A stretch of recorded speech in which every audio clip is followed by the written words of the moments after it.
So ayan po guys, for today's video is drawing natin to using pen.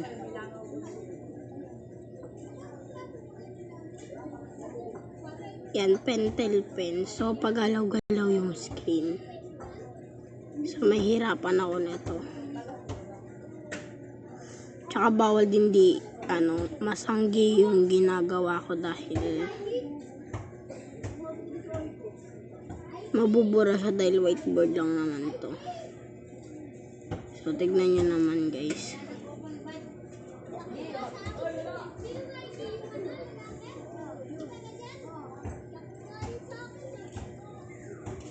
Kasi guys, kailangan natin draw.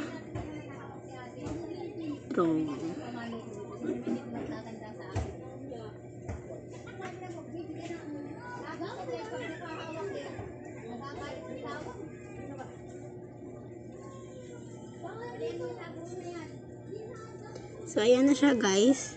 So halatang halata naman yung reality niya. Pero papakita pa rin natin with outline. So ayan yung ito yung expectation, and then ito yung reality. Ito yung reality guys. Guys, maganda ba yung reality? Pa-comment naman pa-comment kung maganda yung reality. Bye.